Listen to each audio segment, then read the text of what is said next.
नमस्कार। दोषदृष्टिर्भवेत् वैद्यः, इस श्रृंखला की अगली कड़ी आज होगी। दोषदृष्टि का प्रवास हमने शुरू किया है।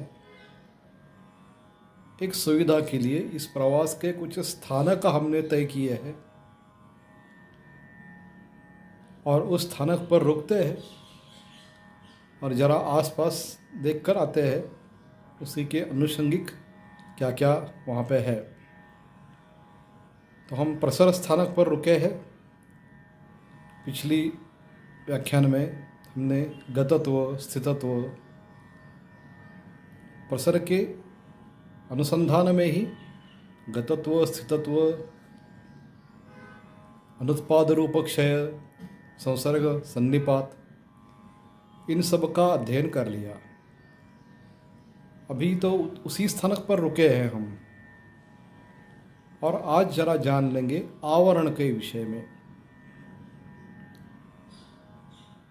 संक्षेप में आवरण ऐसा है कि जब दोषों का प्रसर होता है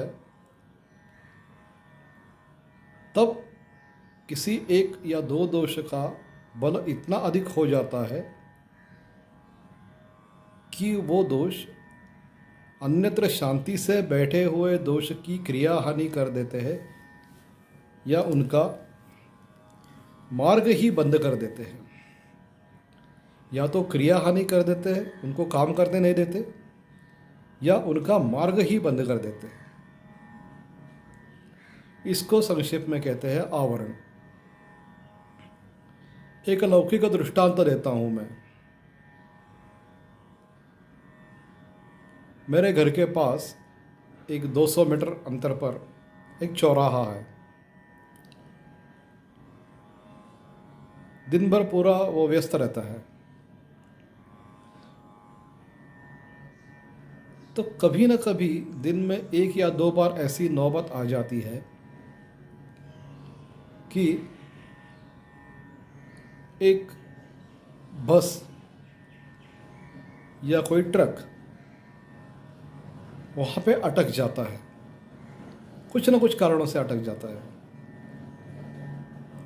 अभी ये एक ट्रक अटक गया कि उसके कारण एक वहाँ पे रोध उत्पन्न होता है और अटक जाने का कारण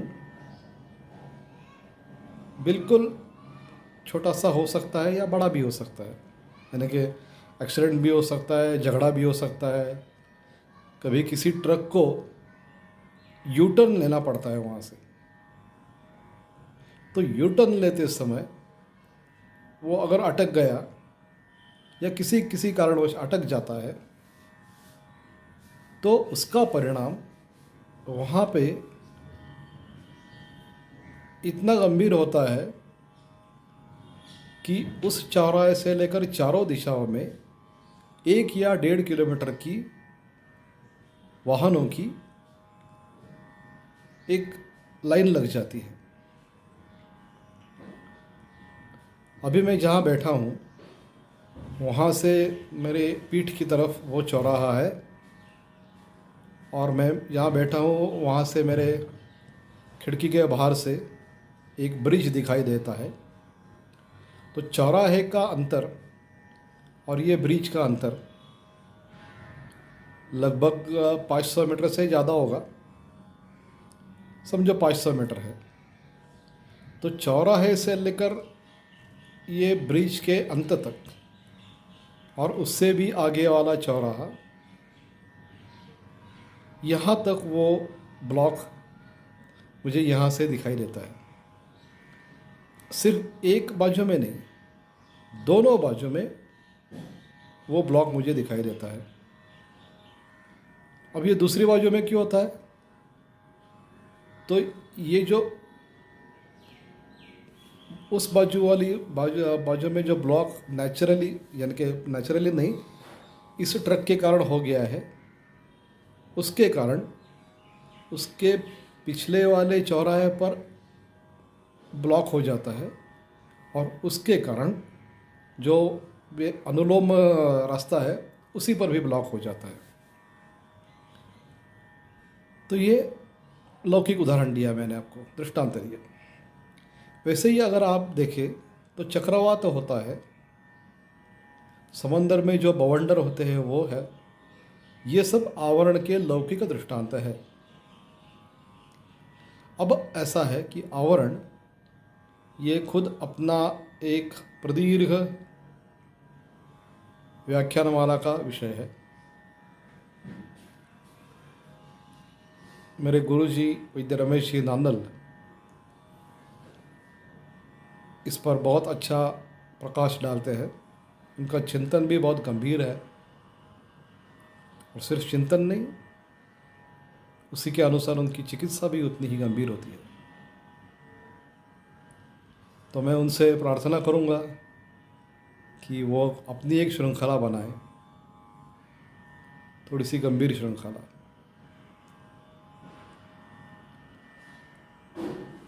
अब वो जब होगा तब होगा, गुरुजी की जब इच्छा होगी तब होगा। लेकिन उन्होंने कुछ लेखन किया है, कुछ मराठी में है, कुछ हिंदी में है, तो आप ज़रूर पढ़िए, विषय समझने में आसानी होगी। वैद्यराज धर्माधिकारी जी भी एक हमारे यहाँ के ज्येष्ठ वैद्य रह चुके हैं। उनका भी आवरण विषय पर चिंतन है। उनके व्याख्यान तो होते रहते हैं, उन्होंने लेखन भी किया है, तो वो भी आप जरूर सुने या पढ़ लें। दोनों महानुभाव है, वैद्यराज रमेश नांदल जी मेरे गुरु जी, और वैद्यराज धर्माधिकारी जी हमारे पुणे में रहने वाले बहुत ही बुजुर्ग वैद्य है, अत्यंत आदरणीय वैद्य है। एक ऋषि जैसा इन दोनों का एक वर्तन रहता है। तो आप ज़रूर उनसे मिल लीजिए या उनके कुछ लेखन या व्याख्यान प्राप्त कीजिए। चलो अपने मूल विषय पर आते हैं। आवरण, आवरण का एक संक्षेप में हमने देखा कि प्रसरावस्था में गए हुए दोषों का बल अधिक हो जाने के कारण वो किसी शांत बैठे हुए दोष को काम करने नहीं देते या उसकी काम में बाधा डालते, इसको संक्षेप में आवरण कहते हैं। और इसके दो प्रकार होते हैं, निज और आगंतु। तो निज आवरण में दोषों का अपना अपना व्यापार होता है, इसलिए आवरण होता है।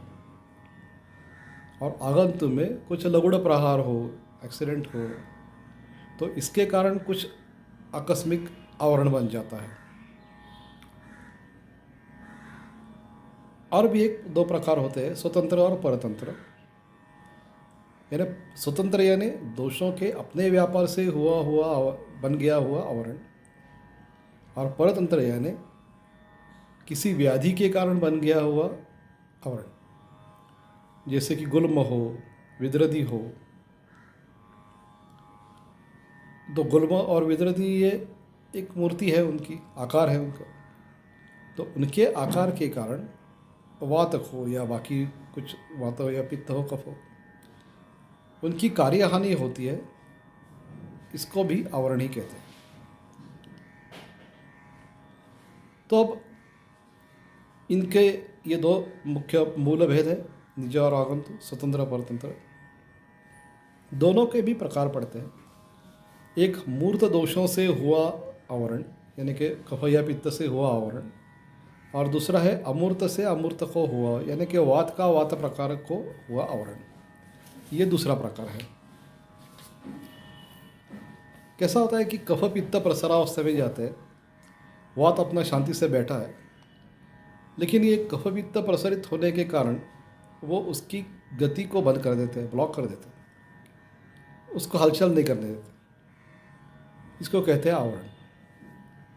तो उसके कारण कफावृत वात, कफावृत प्राण, पित्तावृत वात, पित्तावृत उदान, ऐसे उसके प्रकार हो जाते हैं। इसमें होता क्या है कि एक दोष प्रसारित हो गया, प्रसर अवस्था में चला गया, और उसने वो शांति से बैठे हुए वात को, शांति से बैठा हुआ नहीं ये वात, फिर भी अपना अपना काम कर रहा है। तो एक मूर्ति है, कफ पित्त की अपनी एक मूर्ति है, आकार है उसका, व्याप्ति कर सकते हैं। तो उन्होंने उसकी हलचल बंद कर दी, ये उसको काम नहीं करने दी। क्रिया हनन होती है। और क्या होता है कि लौकिक आवरण में हमने देखा कि मेरे पीठ वाली बाजू में एक ट्रक यू टर्न ले रहा है, तो उसके कारण ब्लॉक हो गया और उसका असर मेरे आँखों के वाले सामने वाले 700 मीटर दूरी पर तक दिखाई दिया। ऐसे ही ये जो परिणाम है आवरण का, मूर्त वात कफपित्त ने प्रसरावस्था में जाकर वात को ब्लॉक कर दिया, उसका रास्ता बंद कर दिया, आवरण हो गया। तो उसका परिणाम अलग अलग जगह पर दिखाई देता है। जरूरी नहीं कि जहाँ ब्लॉक हो उधर ही परिणाम दिखाई देगा। जैसे कि पित्तावृत आता है, तो समझो गृहिणी में पित्त का प्रसर हो गया, या आमाशय में पित्त का प्रसरावस्था में चला गया और उसने कुछ वात की गति का हनन कर दिया, तो तृष्णा भी पैदा हो सकती है, दाह भी पैदा हो सकता है, शूल भी हो सकता है, भ्रम भी हो सकता है, तम भी हो सकता है। किस दोष प्रकार को वात के कौन से प्रकार को वो आवरण करे, उसी के अनुसार ये परिणाम दिखेंगे। अगर आमाशय में कफ प्रकोपित हो गया, प्रसरावस्था में चला गया और वात की क्रिया हानि उसने कर दी, तो गौरव, शूल, आयास कामिता ऐसे लक्षण दिखाई देंगे। अभी देखिए, आयास कामिता ये तो मानस भाव है, यानी कि ये जो लक्षण है वो सिर्फ शारीरिक नहीं है, मानस लक्षण भी उत्पन्न करते हैं। अभी इसी में थोड़ा धात्वावृतवात या मलावृतवात भी समाविष्ट होता है। आज सिर्फ उसकी एक नाम लेंगे, उसका ज़्यादा चर्चा नहीं करेंगे। एक नाम लेते हैं आज, कभी बाद में उसकी चर्चा जरूर करेंगे। अभी यह हुआ मूर्त दोष का, यानी कहो या पित्त का अमूर्त को आवरण, एक भाग हो गया। दूसरा भाग है कि वात के एक प्रकार का, वात के दूसरे प्रकार का आवरण। अभी इसमें ऐसा है कि जिसका आवरण हो रहा है दोनों अमूर्त है, उनकी मूर्ति नहीं है। तो वात के उपाधि भेद से 5 प्रकार पड़ते हैं। अब यानी यहाँ पे उपाधि का मतलब नामकरण नहीं है, उपाधि का मतलब थोड़ा अंग्रेजी में समझ, लिमिटिंग फैक्टर, देशिक या कालिक या कार्यजनित उसकी लिमिटिंग किसी न किस प्रकार से हो जाती है, ऐसे लोग को कहते हैं उपाधि। व्यवहार में हम लोग उपाधि को बोलते हैं पद्मश्री मिल गई, प्राचार्य हो गए, एमडी हो गए, पीएटी हो गए, तो ये अलग बात है, वो रूढ़ शब्द है। शास्त्रों में जब न्याय में या वेदांत में जब उपाधि शब्द का इस्तेमाल होता है, तो उसका अर्थ होता है लिमिटिंग फैक्टर। लिमिटिंग फैक्टर व्यवहार में हम उपाधि का मतलब एक पदवी समझते हैं, गौरव समझते हैं उसमें, तो ये अलग बात है, शास्त्रीय व्यवहार की बात अलग है। तो अब क्या है कि प्राण जो है वो आदान कर्मा है, ग्रहण कर लेता है, और अपन जो है विसर्ग कर्मा है। तो ये उनकी उपाधि है, लिमिटिंग फैक्टर है।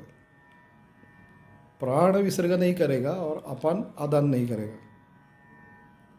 व्यान है तो प्राण और अपान की कार्यक्षेत्र शरीर के बाहर भी है, अंदर भी है, लेकिन व्यान तो शरीरांतर्गत ही कार्य करता है। तो ऐसे उनको देशिक या कालिक उपाधि है। अभी किसी एक की इसमें विकृति हो गई कि जिनकी गति, उनकी जो अपनी गति है वो अलग अलग है, किंबहुना और गति अलग अलग है, इसलिए तो उनके नाम ये उपाधि आ गई है। तो व्यान तो देहांतर्गत काम करता है, वो सर्वदेहचारी है। उदान की अपनी एक देशिक मर्यादा है, व्यान की देशिक मर्यादा नहीं है। शरीरांतर्गत होना ये उसकी मर्यादा है। प्राण देश शरीर के अंदर भी काम करता है, बाहर भी काम करता है। अपान शरीर के अंदर भी काम करता है और बाहर छोड़ने का काम करता है।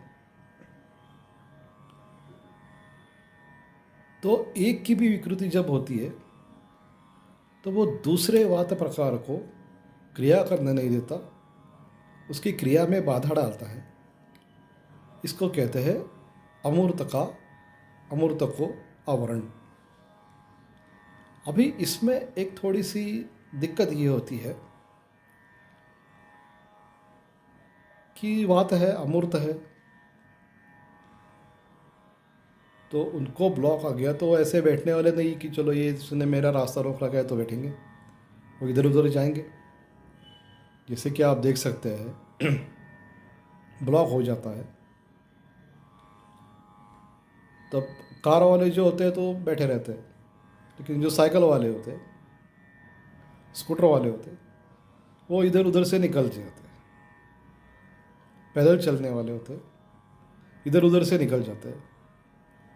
तो वैसे ही अगर वात को आवरण हो गया, वात को आवरण हो गया तो ऐसे शांत बैठने वाला नहीं है, वो इधर उधर से निकल जाता है या निकलने की कोशिश करता है, और उसी के कारण कुछ व्याधि होते हैं। अब एक वात प्रकार की दूसरे वात प्रकार को जब आवरण करने की एक ताकत आ जाती है, बल आ जाता है, तब वो असर एक दिशा नहीं होता, सर्व दिशा में हो सकता है। और जो असर होता है वो चक्रवाढ़ में होता है, एक्सपोनेंशियल कहते हैं उसको, लीनियर नहीं होता, एक्सपोनेंशियल होता है। तो प्राण का जब व्यान की गति पर असर होता है, प्राणावृत व्यान, तब लक्षण क्या दिखाई देता है? सर्वेंद्रिय शून्यत्व, स्मृति भ्रंश, बलक्षय। प्राण का जब असर वात पर होता है, व्यान वात पर, तब सर्वेंद्रिय शून्यत्व, स्मृति भ्रंश तथा बलक्षय ये लक्षण दिखाई देते हैं। अगर प्राण का उदान पर एक बस चले और उसको आवरण कर लिया, असर होता है शिरोग्रह और प्रतिशाय, ऐसे लक्षण दिखाई देते हैं। तो संक्षेप में प्रसरावस्था में गए हुए दोष जब अन्य किसी शांत बैठे हुए दोष को उसकी क्रिया हानि कर देते हैं या उसका मार्ग ही बंद कर देते हैं, तब उसको कहते हैं आवरण। आगंतु भी आवरण हो सकते हैं। कुछ आघात हुआ, एक्सीडेंट हुआ, तो आगंतु आवरण हो सकते हैं। पर हम ज़्यादा चर्चा कर रहे हैं निज आवरण की। निज आवरण के भी प्रकार हमने देखे, स्वतंत्र होता है, परतंत्र होता है।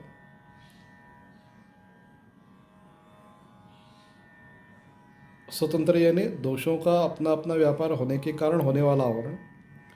परतंत्र यानी किसी व्याधि, गुल्म हो, विदृधि हो, इसके कारण होने वाला आवरण, ये परतंत्र होता है। तो हम निज प्रकार के स्वतंत्र की चर्चा कर रहे हैं, क्योंकि निज प्रकार के भी अगर ऐसे परतंत्र हो जाए तो शायद शल्य की चिकित्सा करनी पड़ती है। उसकी चर्चा यहाँ पे नहीं करेंगे, क्योंकि शल्य मेरा चिकित्सा का अंग नहीं है, मेरा उसका अनुभव नहीं है, तो मैं उस पर कुछ ज़्यादा अधिकारवाणी से बात नहीं कर सकता। तो परतंत्र आवरण में मूर्त आवरण के उपप्रकार भी दिखाई पड़ते हैं। जिस प्रकार का वो परतंत्र है उसकी प्रकार, लेकिन उसकी चर्चा यहाँ पे नहीं होगी। और चिकित्सा का सामान्य नियम है आदौ आवरकम दोषम आवृतम तदनंतरम। जिसने आवरण किया है उसकी चिकित्सा पहले करें, जिसको आवरण किया है उसकी चिकित्सा बाद में करें। जैसे कि विष्टब्दा जीर्ण में देखते हैं आप, अन्न से खचाखच भरा हुआ पेट ऐसा ही पड़ा रहता है पेट में अन्न, तो वात की ऊर्ध्व प्रवृत्ति भी नहीं होती, अधो प्रवृत्ति भी नहीं होती। तो या तो वमन देना पड़ता है या तो विरेचन देना पड़ता है। उस जिसने आवरण किया है उसको बाहर निकालना पड़ता है ताकि वो वात कम से कम यहाँ वहाँ घूम सके। तो ये हुआ आवरण का अत्यंत संक्षेप में विवरण। संकल्पना समझ लेना, इतनी ही बात इस व्याख्यान में है। जैसे कि मैंने पहले भी कहा, आवरण की गंभीरता ये बहुत बड़े बड़े वैद्यों ने आज तक समझाई है, समझने की भी बात है। लेकिन सामान्य परिचय करवा लेना ये अभी मेरे इस श्रृंखला का उसी का एक पर्याप्त भाग है। विशेष परिचय अगर आप चाहते हैं तो आप खुद कर लें, या मुझसे मिले, या विद्याराज धर्माधिकारी जी है, नानुल जी है, उनसे बात करें, या कोई और भी वैद्य है विद्वान, उनसे बात करें। कि एक सामान्य परिचय संकल्पना समझ लेना आज जरूरी है, इसलिए इतनी बात हमने की। देखता हूँ मैं कि प्रतिशय या शिरोग्रह का निदान भी डायरेक्ट लोग आवरण करते हैं। तो थोड़ी ज़रा मैं कुछ बात करना चाहता हूँ कि आवरण एक दिन में घटने वाली घटना नहीं है। दोषों का एक देशिक और कालिक प्रवास समझ लीजिए, और उसके बाद आप अगर चाहते हैं कि उसका निदान आप आवरण करें तो ज़रूर कीजिए। लेकिन कल कुछ खाया और शिरोग्रह हो गया तो उसका निदान भाग दौड़ कर आवरण करने की ज़रूरत नहीं है, ज़रा और भी कुछ हो सकता है। ये एक बातें मैं कहना चाहता हूँ। तो दोषों पर दृष्टि अपनी बनाई रहनी चाहिए कि दोषों का प्रवास कैसे हो रहा है, देशिक प्रवास और कालिक प्रवास किस तरीके से हो रहा है। ये अगर आप समझ लेते हैं तो एक दोष दृष्टि आपकी अच्छी बन जाएगी। तो आज यहाँ ठहरते हैं, अगले व्याख्यान में आशयापकर्ष की चर्चा करेंगे। आशयापकर्ष ये बात की एक अपनी अलग गति है, उसकी थोड़ी चर्चा अगले व्याख्यान में करेंगे। तो अगर मेरा ये व्याख्यान अच्छा लगता है तो ज़रूर सब्सक्राइब कीजिए, लाइक कीजिए और अन्य लोगों को भी समाविष्ट कीजिए। धन्यवाद।